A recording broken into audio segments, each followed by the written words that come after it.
Hi friends, నేను మీ ఉషాని. మీరు బాగున్నారా? నేను బాగున్నాను. మీరు బాగుండాలని మనస్ఫూర్తిగా కోరుకుంటున్నాను. ఇవాళ మన రెసిపీ వచ్చేసి సాంబార్. రైస్లోకి, ఇడ్లీలోకి, వడల్లోకి ఎంతో టేస్టీగా ఉండే సాంబార్ రెసిపీ ఎలా చేసుకోవాలో చూద్దామా? అంతకంటే ముందుగా మన ఛానల్ ఎవరైనా కొత్తగా వస్తున్నట్టయితే ప్లీజ్ లైక్ చేయండి, షేర్ చేయండి, కామెంట్ చేయండి, బెల్ కొట్టండి. సబ్స్క్రైబ్ చేసుకోవటం మాత్రం మర్చిపోమాకండి ఫ్రెండ్స్. వీడియో స్కిప్ చేయకుండా చివరి వరకు చూడండి. ఇంకెందుకు ఆలస్యం, రెసిపీలోకి వెళ్దాం రండి ఫ్రెండ్స్. ముందుగా ఈ గ్లాస్తో 2 గ్లాసులు కందిపప్పు తీసుకున్నాను నేను. ఇవి 2 సార్లు కడిగి క్లీన్ చేసి పెట్టుకున్నాను. దీంట్లో మనం వాటర్ పోసుకుందాం అండి. ఈ గ్లాస్తో 4 గ్లాసులు వాటర్ పోసాను నేను.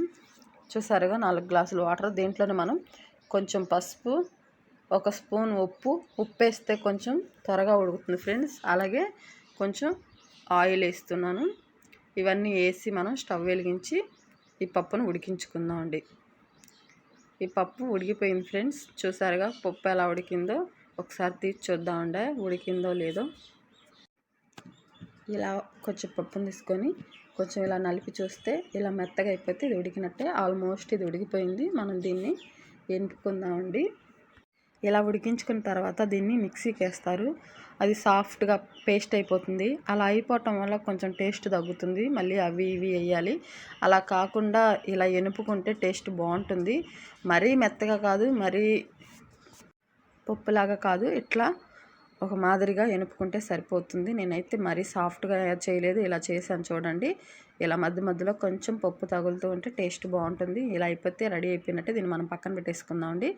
మీడియం సైజు నిమ్మకాయ ఉంటుంది కదా, ఆ నిమ్మకాయ సైజు అంత చింతపండు తీసుకొని మనం దీన్ని వాటర్లో నానబెట్టుకుందాం. ఇలా కాసిన వాటర్ తీసుకొని దాంట్లో నానబెట్టేసుకోవాలి. ఇట్లా తీసుకొని వేసుకోవటం వల్ల త్వరగా నానుతుంది. మనం పక్కన పెట్టేసుకొని ఎనుపుకున్నాం కదా, ఆ పప్పు కూడా తీసి గిన్నెలో పెట్టుకొని ఇదే గిన్నెలో మనం పోపు రెడీ చేసుకోవడానికి పప్పు ఇలా తీసి పక్కన పెట్టేశాను. ఇది నేను స్టవ్ వెలిగించి పొయ్యి మీద పెట్టాను. దీంట్లోనే 4 టేబుల్ స్పూన్ ఆయిల్ వేద్దామండి. మనం చేసే సాంబార్ కాబట్టి కొంచెం ఆయిల్ పడుతుంది. 4 టేబుల్ స్పూన్లు వేసాను నేను. అలాగే ఆయిల్ కొంచెం వేడైన తర్వాత దీంట్లోనే మనం పోపు దినుసులు వేసాను. కావాలంటే మీరు ఎండుమిర్చి కూడా వేసుకోవచ్చు, నేను వేయటం మర్చిపోయాను.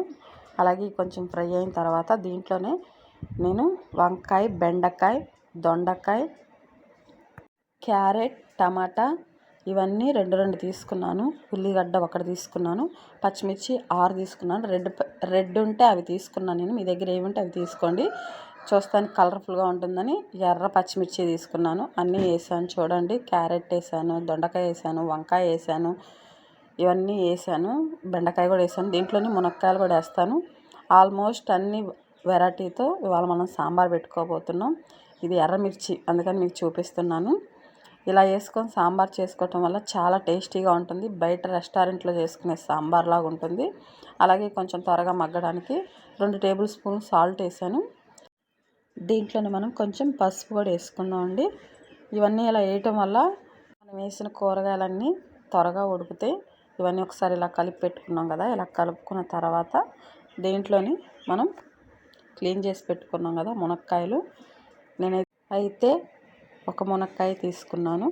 ఇవి మొత్తం బాగా కలిసేలా కలుపుకోవాలి. మీ దగ్గర ఎన్ని ఉంటే అన్ని వేసుకోండి. నేను బంగాళదుంప వేయలేదు, మా బాబు తినకూడదు కాబట్టి. ఇవన్నీ మనం మూత పెట్టుకొని ఉడికించుకుందామండి. మీకు నచ్చితే మీ దగ్గర ఏముంటే వేసుకోండి. 5 మినిట్స్ తర్వాత ఒకసారి మూత తెచ్చేద్దాం. ఇవి కొంచెం హాఫ్ ఉడికినాయి. ఇలా ఇవి ఉడికినప్పుడు మిగతా హాఫ్ మనం సాంబార్లో ఉడికించుకుంటాం కాబట్టి ఇలా ఉన్నప్పుడు మనం దీంట్లో కారం వేసుకోవాలి. 2 స్పూన్లు వేసి 1 హాఫ్ వేసాను నేను. నాకు కారం సరిపోతుంది. మీకు సరిపోకపోతే ఇంకొంచెం వేసుకోండి. ఇది మొత్తం ఇలా వేసిన తర్వాత ఇదంతా బాగా కలిసేలా కలుపుకోవాలి. మనం వేసిన కారం అంతా ముక్కలకు బాగా పట్టేలా కలుపుకోవాలి. ఇలా కలుపుకున్న తర్వాత మనం ఇదంతా మూత పెట్టుకొని ఒక 5 మినిట్స్ పాటు ఉడికించుకుంటే ఈ కారం అంతా ముక్కలు పడుతుంది. ఒక 5 నిమిషాల తర్వాత మూత తీసేద్దాం. కారం అంతా పట్టింది ముక్కలకి. మనం ఇందాక ఎనిపి పెట్టుకున్నాం కదా కందిపప్పు పేస్ట్, అది దీంట్లో వేసుకొని మొత్తం ఇవన్నీ కొంచెం బాగా కలిసేలా కలుపుకోవాలి. ఇలా వేసుకోవటం వల్ల ఉప్పు, కారం ఇవన్నీ బాగా మంచిగా పప్పుకు కూడా పడుతుంది. ఇలా మొత్తం బాగా కలుపుకొని మూత పెట్టుకొని ఒక 5 మినిట్స్ వదిలేద్దామండి. ఇలా వదిలేయటం వల్ల టేస్ట్ బాగుంటుంది. ఇలా ఒకసారి మూత తీసి చూద్దామండి. ఇది రెడీ అయిపోయింది కదా. దీంట్లోని మనం ఇందాక చింతపండు తీసుకున్నాం కదా, అదంతా గుజ్జు తీసుకొని వేసుకుందామండి. ఎంతవరకు దాంట్లోంచి చింతపండు వస్తుందో అదంతా తీసుకొని వేసుకోవాలి. చూసారుగా నేను మొత్తం దీంట్లోంచి తీసేసాను. నాకైతే ఒక గిన్నెకి వచ్చింది. ఇది మొత్తం ఇలా వేసుకున్న తర్వాత ఇది కూడా బాగా కలుపుకొని దీంట్లో మనం చూసుకొని వాటర్ పోసుకుందాం అండి. ఇలా ఓపికగా చేసుకోవటం వల్ల సాంబార్ చాలా పర్ఫెక్ట్గా చాలా బాగుంది. ఇప్పుడు మనం ఇక్కడ వాటర్ పోసుకుందామండి. సాంబార్ క్వాంటిటీ కొంచెం ఎక్కువే పెట్టుకుంటున్నానండి, ఎందుకంటే బాగుంటుంది కాబట్టి. ఈ చెంబుతో 2 చెంబులు వాటర్ పోసాను. ఈ చెంబుతో చూసుకొని మీరు పోసుకోండి. మీరు తీసుకునే క్వాంటిటీని బట్టి తీసుకోండి. నేను 2 చెంబులు పోసాను. ఇదంతా బాగా మరిగేసరికి కొంచెం తగ్గుతుంది కదా. అలాగే ఇలా ఎక్కువ చేసుకోవటం వల్ల మనం ఇడ్లీలోకి సాంబార్లోకి తీసుకోవచ్చు, చాలా బాగుంటుంది.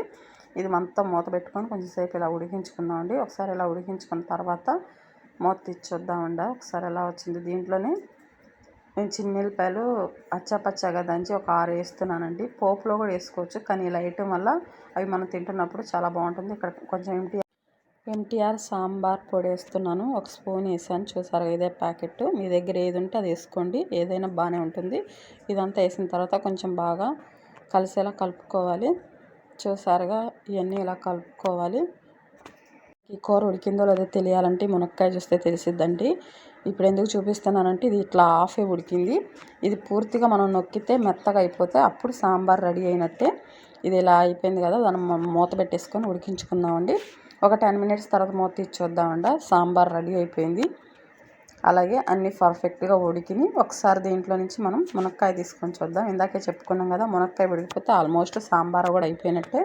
మనం వేసినవి అన్నీ పర్ఫెక్ట్గా పక్క కొలతలతో బాగా వచ్చింది సాంబార్. ఇలా చేసుకోవటం వల్ల 2 డేస్ అయినా బాగుంటుంది. చూసారు కదా, ఈ మునక్కాయ కూడా ఉడికిపోయింది, ఎంత సాఫ్ట్గా వచ్చిందో. ఇది రెడీ అయిపోయిందండి. మనం దీంట్లో చివరిగా కొంచెం కొత్తిమీర చల్లుకొని గ్యాస్ ఆపేసుకుందామండి. ఇది రెడీ అయిపోయింది. రైస్లోకి, వడల్లోకి, అన్నంలోకి ఎంతో టేస్టీగా ఉండే సాంబార్. ఇలా ఓపికగా చేసుకోవటం వల్ల 2 డేస్ వరకు ఉంటుంది. ప్రతి ఒక్కరు ట్రై చేయండి. అలాగే ఈ రెసిపీ మీకు నచ్చినట్లయితే ప్లీజ్ లైక్ చేయండి, షేర్ చేయండి, కామెంట్ చేయండి, బెల్ కొట్టండి, సబ్స్క్రైబ్ చేసుకోవటం మాత్రం మర్చిపోమాకండి. మరొక రెసిపీతో మళ్ళీ కలుద్దాం. Bye friends.